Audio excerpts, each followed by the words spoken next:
Hello, everyone. So, our great members of our Oireachtas, our Parliament, really care for the Irish people. There's no doubt about that, he says with a smoke on his face. Because, let's be fair, if they care about you and me, if you think they really, really care about the only Irish person, I hate to tell you, but they don't. Because, like every day of the week, this was just to say this figure, nearly 600,000 euro, just to say, nearly a million euro, you can nearly say. It probably is 2 million, give or take. Because they literally only sat, and again, this is the truth here, that the Dáil only literally sat for one day in December. This is just back in December.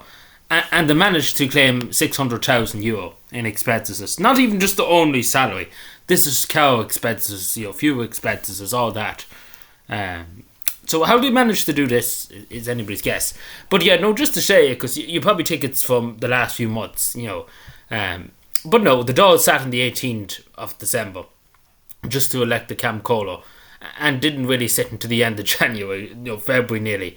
And basically, it was 600,000 euro for pretty much just turn up, vote for Fiona Murphy, go home. That's pretty much what happened. Because let's be fair, none of them done anything. So yeah, it's just a cushy number, pretty much. The Dáil, like at the end of the day, that's what the Dáil is nowadays, just a cushy number. They wouldn't do a day's work if their life depended on them. Like they couldn't do anything. These people that sit in the Oireachtas there. If you asked them to move a box, they nearly would drop dead. To be totally honest, if they had to do a day's work, they would know about it. Because people like you and me, who are the taxpayer, who are paying for this luxuries. We have to go out and work. We don't have the luxury of sitting in Dáil and talking shit for hours and hours on end. And then when you ring your local TD or councillor or whoever, you can't get through to them. We can't even go into the office nowadays. They won't even turn up in person now because they're too afraid of getting their head out of them. So that's just the thing. So, what we have to ask ourselves, and this is the question the media should be asking: what benefit is it?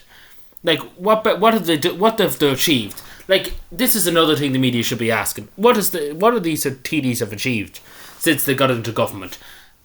Nothing. They promised the moon out and stars. I don't feel it in my pocket now going home at the end of Friday. I don't feel extra money in my pocket, to be totally honest. I don't see an extra 200, 300 euro in my pocket after the weekend.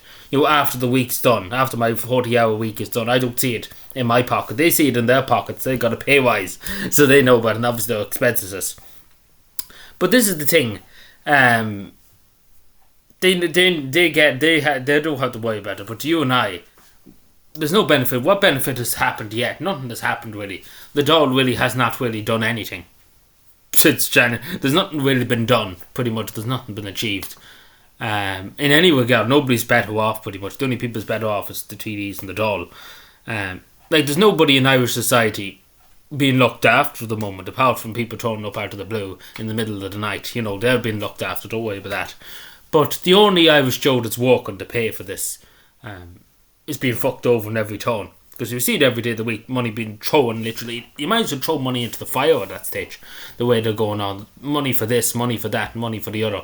But then again, there's no money for So Sad. And again, So Sad, just as a charity, I talked about it before, if you want to watch my other video on it.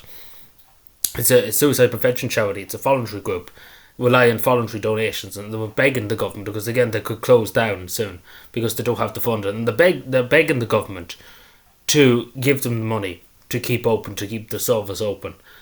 Because they probably only have another month left to keep open, to be totally honest, before they go bankrupt, and it's the end of it, unfortunately. But again, there's no money for that, apparently. That's what's been said. There's no money, but there's money for this. It's ludicrous to take, and to think that these people haven't. I wouldn't mind if they achieved something. If they could say, the homeless numbers, the homeless figures, take for example, are down to the lowest ever in the history of the state. Right, we could say that's good, that's progress, there's something being done. Or take for example, rents have gone down, something has changed, crime has gone down, things like that, something like that. But nothing, everything's gone through the roof. Crime is rampant. It's just endless amounts of crime. Tourist numbers are down. People seeking, housing assistance from the state in terms of council house and stuff, it's increased by 5-folds. People turning up out of the blue has increased.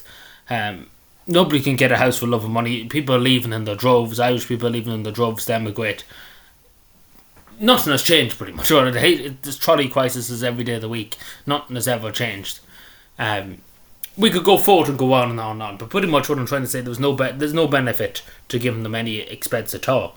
To be totally honest, they should be limited.